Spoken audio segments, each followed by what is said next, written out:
The Missing Will by Agatha Christie. The problem presented to us by Miss Violet Marsh made a rather pleasant change from our usual routine work.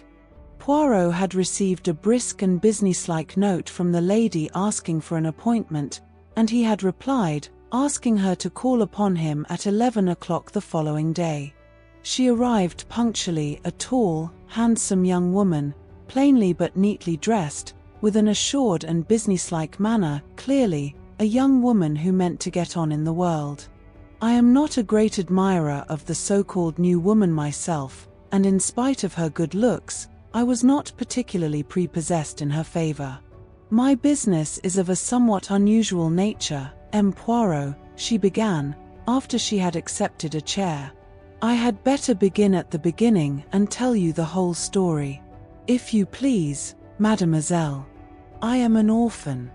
My father was one of 2 brothers, sons of a small yeoman farmer in Devonshire. The farm was a poor one, and the eldest brother, Andrew, emigrated to Australia, where he did very well indeed, and by means of successful speculation in land became a very rich man. The younger brother, Roger, my father, had no leanings toward the agricultural life. He managed to educate himself a little, and obtained a post as a clerk in a small firm. He married slightly above him. My mother was the daughter of a poor artist. My father died when I was 6 years old. When I was 14, my mother followed him to the grave. My only living relation then was my uncle Andrew, who had recently returned from Australia and bought a small place in his native county, Crabtree Manor. He was exceedingly kind to his brother's orphan child, took me to live with him, and treated me in every way as though I were his own daughter. Crabtree Manor, she pursued, in spite of its name, is really only an old farmhouse. Farming was in my uncle's blood, and he was intensely interested in various modern farming experiments.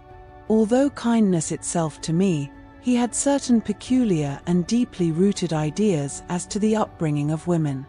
Himself a man of little or no education, though possessing remarkable shrewdness, he placed little value on what he called book knowledge. He was especially opposed to the education of women.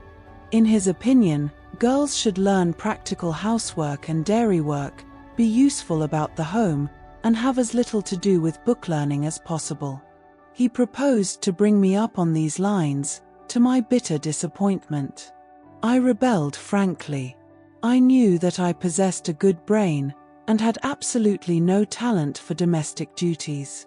My uncle and I had many bitter arguments on the subject, for though much attached to each other, we were both self-willed. I was lucky enough to win a scholarship, and up to a certain point was successful in getting my own way. The crisis arose when I resolved to go to Girton. I had a little money of my own, left me by my mother, and I was quite determined to make the best use of the gifts God had given me. I had one long final argument with my uncle. He put the facts plainly before me. He had no other relations, and he had intended me to be his sole heiress. As I have told you, he was a very rich man. If I persisted in these newfangled notions of mine, however, I need look for nothing from him. I remained polite, but firm. I should always be deeply attached to him, but I must lead my own life. We parted on that note. "You fancy your brains, my girl," were his last words. "I've no book learning, but for all that, I'll pit mine against yours any day. We'll see what we shall see." That was 9 years ago. I have stayed with him for a weekend occasionally, and our relations were perfectly amicable, though his views remained unaltered. He never referred to my having matriculated, nor to my BSc. "For the ABN, mon ami," said Poirot, lighting one of his tiny cigarettes, "we must map out our plan of campaign. Already I have made a rough survey of the house, but I am of opinion that any clue will be found in this room. We shall have to go through the documents in the desk with meticulous care. Naturally, I do not expect to find the will among them, but it is likely that some apparently innocent paper may conceal the clue to its hiding place. But first we must have a little information. Ring the bell, I pray of you." I did so. While we were waiting for it to be answered, Poirot walked up and down, looking about him approvingly. A man of method, this Mr. Marsh. See how neatly the packets of papers are docketed, and the key to each drawer has its ivory label, so has the key of the china cabinet on the wall. And see with what precision the china within is arranged. It rejoices the heart. Nothing here offends the eye. He came to an abrupt pause, as his eye was caught by the key of the desk itself, to which a dirty envelope was affixed. Poirot frowned at it, and withdrew it from the lock. On it were scrawled the words "Key of Roll-Top Desk" in a crabbed handwriting quite unlike the neat superscriptures on the other keys. "An alien note," said Poirot, frowning. "I could swear that here we have no longer the personality of Mr. Marsh. But who else has been in the house?" "Only Miss Marsh, and she, if I mistake not, is also a young lady of method and order." Baker came in answer to the bell. "Will you fetch Madam your wife and answer a few questions?"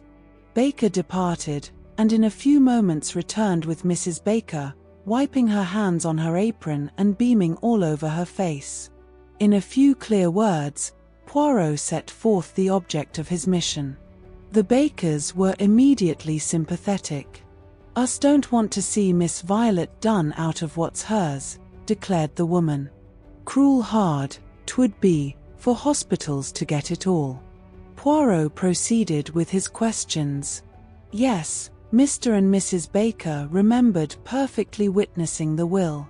Baker had previously been sent into the neighboring town to get 2 printed will forms. "2?" said Poirot sharply. "Yes, sir, for safety like, I suppose, in case he should spoil one, and sure enough, so he did do. Us had signed one." "What time of day was that?" Baker scratched his head, but his wife was quicker. "Why, to be sure, I'd just put the milk on for the cocoa at 11. Don't ye remember? It had all boiled over on the stove when us got back to kitchen. And afterward, 'twould be about an hour later, us had to go in again. I've made a mistake," says old master, "had to tear the whole thing up. I'll trouble you to sign again." And us did. And afterward master give us a tidy sum of money each. "I've left you nothing in my will," says he, "but each year I live, you'll have this to be a nest egg when I'm gone," and sure enough, so he did. Poirot reflected. "After you had signed the second time, what did Mr. Marsh do? Do you know?" "Went out to the village to pay tradesmen's books." That did not seem very promising. Poirot tried another tack. He held out the key of the desk. "Is that your master's writing?" I may have imagined it, but I fancied that a moment or two elapsed before Baker replied, "Yes, sir, it is." "His lying," I thought. "But why? Has your master let the house? Have there been any strangers in it during the last 3 years?" "No, sir. No visitors. Only Miss Violet." "No strangers of any kind been inside this room?" "No, sir." "You forget the workman, Jim," his wife reminded him. "Workman?" Poirot wheeled round on her. "What workman?" The woman explained that about 2.5 years ago workmen had been in the house to do certain repairs. She was quite vague as to what the repairs were. Her view seemed to be that the whole thing was a fad of her master's, and quite unnecessary. Part of the time the workmen had been in the study, but what they had done there she could not say, as her master had not let either of them into the room while the work was in progress. Unfortunately, they could not remember the name of the firm employed, beyond the fact that it was a Plymouth one. "We progress, Hastings," said Poirot, rubbing his hands, as the Bakers left the room. Clearly he made a second will, and then had workmen from Plymouth in to make a suitable hiding place. Instead of wasting time, taking up the floor and tapping the walls, we will go to Plymouth. With a little trouble we were able to get the information we wanted. And after 1 or 2 essays, we found the firm employed by Mr. Marsh. Their employees had all been with them many years, and it was easy to find the 2 men who had worked under Mr. Marsh's orders. They remembered the job perfectly. Among various other minor jobs, they had taken up one of the bricks of the old-fashioned fireplace, made a cavity beneath, and so cut the brick that it was impossible to see the joint. By pressing on the second brick from the end, the whole thing was raised. It had been quite a complicated piece of work, and the old gentleman had been very fussy about it. Our informant was a man called Coghan, a big, gaunt man with a grizzled mustache. He seemed an intelligent fellow. We returned to Crabtree Manor in high spirits, and locking the study door, proceeded to put our newly acquired knowledge into effect. It was impossible to see any sign on the bricks, but when we pressed in the manner indicated, a deep cavity was at once disclosed. Eagerly Poirot plunged in his hand. Suddenly his face fell from complacent elation to consternation. All he held was a charred fragment of stiff paper. But for it, the cavity was empty. "Sacre!" cried Poirot angrily. "Someone has been here before us." We examined the scrap of paper anxiously. Clearly it was a fragment of what we sought. A portion of Baker's signature remained, but no indication of what the terms of the will had been. Poirot sat back on his heels. "I understand it not," he growled. "Who destroyed this? And what was their object?" "The Bakers," I suggested. "Pourquoi? Neither will makes any provision for them, and they are more likely to be kept on with Miss Marsh than if the place became the property of a hospital. How could it be to anyone's advantage to destroy the will? The hospital's benefit, yes, but one cannot suspect institutions. Perhaps the old man changed his mind and destroyed it himself," I suggested. Poirot rose to his feet, dusting his knees with his usual care. "That may be," he admitted. "One of your more sensible observations, Hastings. Well, we can do no more here. We have done all that mortal man can do. We have successfully pitted our wits against the late Andrew Marsh, but unfortunately his niece is no better off for our success. By driving to the station at once, we were just able to catch a train to London, though not the principal express." Poirot was sad and dissatisfied. For my part, I was tired and dozed in a corner. Suddenly, as we were just moving out of Taunton, Poirot uttered a piercing squeal. "Vite, Hastings! Awake and jump!" "But jump, I say." Before I knew where I was, we were standing on the platform, bareheaded and minus our valises, while the train disappeared into the night. I was furious, but Poirot paid no attention. "Imbecile that I have been," he cried. "Triple imbecile. Not again will I vaunt my little grey cells." "That's a good job, at any rate," I said grumpily. "But what is this all about?" As usual, when following out his own ideas, he paid absolutely no attention to me. "The tradesmen's books, I have left them entirely out of account." "Yes, but where? Where?" "Never mind, I cannot be mistaken. We must return at once." Easier said than done. We managed to get a slow train to Exeter, and there Poirot hired a car. We arrived back at Crabtree Manor in the small hours of the morning. I pass over the bewilderment of the Bakers when we had at last aroused them. Paying no attention to anybody, Poirot strode at once to the study. "I have been, not a triple imbecile, but 36 times one, my friend," he deigned to remark. "Now, behold." Going straight to the desk, He drew out the key and detached the envelope from it. I stared at him stupidly. How could he possibly hope to find a big will form in that tiny envelope?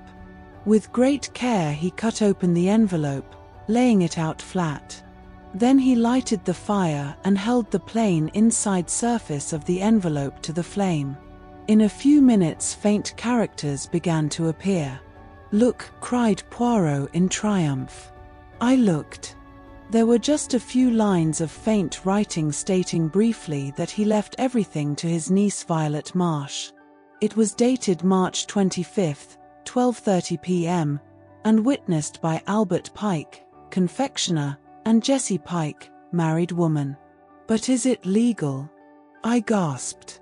"As far as I know, there is no law against writing your will in a blend of disappearing and sympathetic ink. The intention of the testator is clear, and the beneficiary is his only living relation. But the cleverness of him! He foresaw every step that a searcher would take, that I, miserable imbecile, took. He gets 2 will forms, makes the servants sign twice, then sallies out with his will written on the inside of a dirty envelope, and a fountain pen containing his little ink mixture. On some excuse he gets the confectioner and his wife to sign their names under his own signature, then he ties it to the key of his desk and chuckles to himself. If his niece sees through his little ruse, she will have justified her choice of life and elaborate education and be thoroughly welcome to his money. She didn't see through it, did she? I said slowly. It seems rather unfair. The old man really won. But no, Hastings, it is your wits that go astray. Miss Marsh proved the astuteness of her wits and the value of the higher education for women by at once putting the matter in my hands. Always employ the expert. She has amply proved her right to the money. I very much wonder what old Andrew Marsh would have thought. And that brings us to the end of our story. Thank you for listening to Old Story audiobook. If you loved this audiobook, please like, subscribe, and turn on notifications so you never miss a new story.